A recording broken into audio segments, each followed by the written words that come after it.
Hello friends, welcome to Radhi's world. ഇന്ന് നമുക്ക് മലയാളികളുടെ സ്വന്തം പഴംപൊരി ഒന്ന് ഉണ്ടാക്കി നോക്കിയാലോ. അതിനാവശ്യമായിട്ടുള്ള സാധനങ്ങൾ: നന്നായി പഴുത്ത ഒരു പഴം, 3/4 കപ്പ് മൈദ, 2 ടേബിൾ സ്പൂൺ അരിപ്പൊടി, 1/4 ടീസ്പൂൺ മഞ്ഞൾപ്പൊടി, ആവശ്യത്തിന് ഓയിൽ, 1/4 ടീസ്പൂൺ ഉപ്പ്, 1 ടീസ്പൂൺ പഞ്ചസാര, വെള്ളം. പഴം നമുക്ക് രണ്ടായി മുറിക്കാം. നിങ്ങൾക്ക് പഴംപൊരിയുടെ വലുപ്പത്തിനനുസരിച്ച് ഇത് 2 3 കഷ്ണമാക്കാം. എന്നിട്ട് ഓരോ പീസും നമുക്കൊരു 4 കഷ്ണമാക്കി എടുക്കാം. ഇനി ഈ പീസ് നമുക്ക് ചെറുതായി ചെത്തി ഒരു 4 പീസാക്കി എടുക്കാം. അപ്പോൾ നമുക്ക് ഒരു പഴത്തിൽ നിന്ന് 8 പഴംപൊരി ഉണ്ടാക്കാൻ പറ്റും.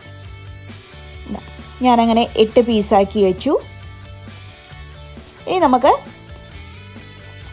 ഈ സാധനങ്ങളെല്ലാം മിക്സ് ചെയ്ത് നല്ലൊരു ബാറ്റർ ഉണ്ടാക്കാം. അതിനായി മൈദ ആഡ് ചെയ്തു, അരിപ്പൊടി, പഞ്ചസാര, ഉപ്പ് വളരെ കുറച്ച് മതി. മഞ്ഞൾപ്പൊടി ഒരു കളർ കിട്ടാൻ വേണ്ടിയിട്ടാണ്. ഇനി നമുക്ക് വെള്ളം ഒഴിച്ച് നന്നായി ഒന്ന് മിക്സ് ചെയ്തെടുക്കാം. അപ്പോൾ ഈ ബാറ്റർ ഒത്തിരി തിക്കാവാനോ അതുപോലെ ഒത്തിരി ലൂസ് ആവാനോ പാടില്ല. ആവശ്യത്തിനനുസരിച്ച് വെള്ളം കുറച്ച് ആഡ് ചെയ്ത് നമുക്ക് മിക്സ് ചെയ്തെടുക്കാം.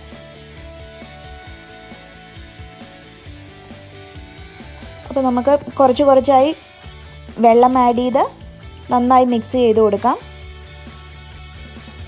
അപ്പോൾ കണ്ടില്ലേ, ബാറ്റർ ഒത്തിരി തിക്കും ഒത്തിരി ലൂസും ഒന്നും ആയിട്ടില്ല. ഇനി നമുക്ക് സ്റ്റൗ ഓൺ ചെയ്ത് പാനിലോട്ട് ഓയിൽ ആഡ് ചെയ്യാം. അതിനുശേഷം ഓരോ പഴത്തിൻ്റെ പീസും നമ്മൾ ബാറ്ററിൽ നന്നായി മുക്കിയെടുത്ത് ഓയിലിലേക്ക് ഇടാം. സ്റ്റൗവിൻ്റെ ഫ്ലെയിം എപ്പോഴും ഒരു മീഡിയം ഫ്ലെയിമിൽ വെക്കാൻ ശ്രദ്ധിക്കുക.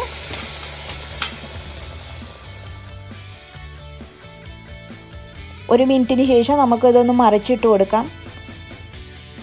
അങ്ങനെ ഇടയ്ക്ക് നമ്മളൊരു 3-4 തവണ ഇങ്ങനെ മറിച്ചിട്ട് കൊടുക്കാം. നല്ലൊരു ഗോൾഡൻ ബ്രൗൺ ആയതിനു ശേഷം നമുക്കിതെടുത്ത് മാറ്റാവുന്നതാണ്.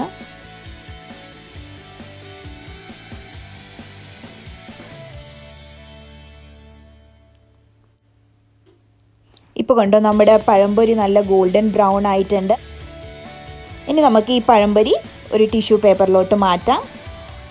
അരിപ്പൊടിയൊക്കെ ചേർത്ത കാരണം നല്ലൊരു ക്രിസ്പിനെസ്സും ഉണ്ട്. അതുപോലെ നമ്മൾ നല്ല പഴുത്ത പഴം എടുത്ത കാരണം നല്ല മധുരവും ഉണ്ടാവും നമ്മുടെ പഴംപൊരിക്ക്. അങ്ങനെ നമ്മുടെ ഈസിയും ടേസ്റ്റി ആയിട്ടുള്ള പഴംപൊരി റെഡി ആയിട്ടുണ്ട്. എല്ലാവർക്കും എൻ്റെ ഈ കൊച്ചു വീഡിയോ ഇഷ്ടമായിട്ടുണ്ടെങ്കിൽ please like and subscribe. Thank you.